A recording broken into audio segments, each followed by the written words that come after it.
สบายดีพี่น้องFCมื้อนี้บรรยากาศยามแลงๆอยู่ทงไห้ทงหน้าพี่น้องเอ้ยทีมงานเฮามีอาหารเพิ่นโทรใส่ทางคนบ้านนอกให้ออกมากินข้าวร่วมเนาะบรรยากาศยามแลงๆอยู่ทงไห้ทงหน้าว่าแม่นอาหารนั้นแม่นมีหยังแหน่พี่น้องเอ้ยไปลุ้นนํกันเฮาก็บ่ทันได้ฮู้ว่าเพิ่นเอิ้นมากินหยังเนาะบรรยากาศยามแลงๆพอดีตะเวนค่ำเนาะอยู่นำตรงไหนตรงน่ะไปเบิ่งกันเลยพี่น้องมาเบิ่งเพิ่นเฮ็ดหยังสุกินมื้อนี้โตเฮ็ดหยังไรนี่โอ้โค้งหัวงัวพี่น้องเอ้ยปาดปากมันอยู่นี่อันนี้แม่นพุ่นทางหัวหน้าทีมงานเพิ่นโทรมาให้คนบ้านนอกมากินข้าวร่วมว่าจั่นทีมงานลากกระต่ายพี่น้องเอ้ยหัวหน้านี่ทีมงานเชียงเมียงแม่นเชียงเมียงมื้อนี้พักผ่อนก่อนมื้อหน้าสิพาพี่น้อง FC ไปตามลากกระต่ายอีกพี่น้องเอ้ยนี่เพิ่นมาพักผ่อนกินหัวงอกก่อนมื้อนี้ก็เลยมากินน้ำเพิ่นพี่น้องเอ้ยโอ้เพิ่นกินยาดองกำลังขนาดนี้บรรยากาศอยู่ตรงไหนอยู่ตรงหน้าเพิ่นอยู่กับหน้าเลยพี่น้องเอ้ยพักผ่อนก่อนว่าซั่นมื้อหน้าสิพาพี่น้อง FC เฮาตามล่าเชียงเมียงคือเก่าใส่ดังไฟกองห่าขึ้นย่างเอาพี่น้องเอ้ยโอ้บรรยากาศแบบอยู่ตรงไหนตรงหน้าเขาท่าดีพี่น้องเอ้ยแนมบอกทางนอกเห็นตรงไหนตรงหน้าจักหน่อยให้ทีมงานเฮาเอือบแล้วเฮาจังไปย่างก้อยแจวเพียข้างในได้นี่พี่น้องเอ้ยใส่กันเลยทีมงานเฮาลองชิมเบิ่งเลยพี่น้องย่างพอดีแซ่บวันหน้าทีมงานเพิ่นเอาไฟมาไต่ให้ถือว่าอำนวยความสะดวกสุดยอดพี่น้องเอ้ยหัวหน้าตามล่าเชียงเมียงนี่วิชาการเก่งอีหลีมื้อนี้ให้เพิ่นได้พักผ่อนก่อนมื้อหน้าจังสิพาพี่น้องตามล่าเชียงเมียงพี่น้องเอ้ยโอเคพี่น้องพอดีบรรยากาศอยู่ป่าได้ ย่างสุกเรียบร้อยต้องจะได้คลิปใส่กันเลยพี่น้องเด้อบัดมาเด้อคำแน่เฮา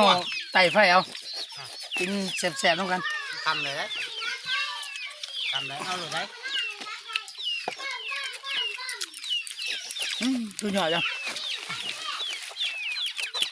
มันหนาทีมงานเป็นแก่เสือใส่เลยฮ้อนช่วงห่อนไร้ไปแล้วครับแก้วคมดีเนาะขอบคุณทุกคนเนาะขอบคุณทุกคนเนาะแม่เขาหนอนมาใส่เนี่ยบ้าเขาหนอนมาปาดปากนี่แห้งคักนะพี่น้องใส่ปากจะปาดได้เนาะบุเห็ดเนาะยำบุได้บุยำบุได้บุธรรมดาอยู่มันจีสุกยำกูนี่ได้เว้ย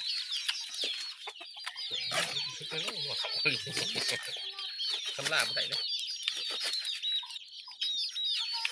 ไอ้เธอตัวชีก็นอนก็คืออันนี้ยังมันอันนี้มันกลับถึงมันคนดื้อมันยังมาทำเขาหนอนเพื่อนเอามาใส่กันนะอะไร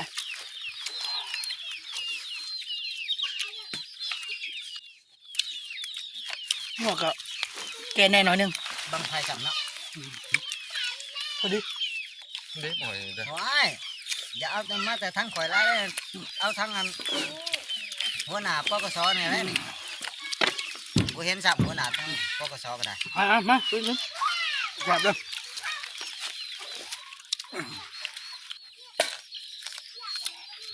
จะแบบติดนึงนี่โอ้คมดีใส่ใช้กับแป้นนี่เลยแบบธรรมชาติลูกทุ่งบ้านหน้าพี่น้องเอ้ยกินแบบง่ายๆคนบ้านนอกบ้านหน้าเฮาง่ายๆนอนง่ายลีนมันได้บาทเนี่ยหอดคันลีนแล้วโอ้หอดคันลีนเมื่อเท่านั้นมาต่อยมาของแสบหอดคันลีนเลยตักตัวลองมึงนะที่แซ่บด้วยสินัวกินลองมึงก่อนเดือนขึ้นว่ามันเดือนเพ็กเนาะ อ้าวแฮม2คำเว้ยแฮม2คำเนาะ โอ้ยสินหันทำก็เป็นบ่ทำอยู่ต้นดำ คำหนึ่งดิ เคย เมื่อวานใช้บาทวันเนี่ย คำหนึ่งเนาะ เพราะบ้านที่ส้มเข้าเชื่อละสิว่าตัวเชื่อ โอเคพี่น้องเอ้ยอิ่มน้ำสำราญเบิดแล้วขอบมกขอบใจทั้งเจ้าภาพเพิ่นทั้งหัวหน้าทีมงาน ใช่ให้เบิ่งแน่ ใต้พี่น้องเอ้ยเพิ่นเอิ้นมากินข้าวแรงน้ำกัน ซุ่มกัน แก้มงัวพี่น้องเอ้ยกินแบบลูกทงเนาะแล้วก็ขอขอบมกขอบใจทั้งบรรดา14บ่ว่าสิเป็นทั้งเราวทั้งไทยเนาะที่เข้ามาเบิ่งแล้วก็คอมเมนต์เนาะเพราะว่า เจ้าภาพแน่ กินแบบลูกทง หรือว่าทายเจ้า นี่ ภาพ ทั้ง ได้ร้ายแล้ว เจะภาพ ได้ร้ายแล้ว พี่น้อง ภาพ เรียกว่ากินแบบลูกทงมื้อนี่ไต่แสงไฟแบตเตอรี่อยู่ตรงไหนตรงหน้าไฟฟ้าก็มาแล้วเนาะโอ้ไฟฟ้าก็มาแล้วพี่น้องเอ้ยเปิดต่อไฟฟ้ามาหอดเทียงหน้าเลยเนาะให้ทีมงานเพิ่นพักผ่อนจังสิได้ตามล่าเสียงเมียงน้ำกันพี่น้องเอ้ยเอาโอเคพี่น้อง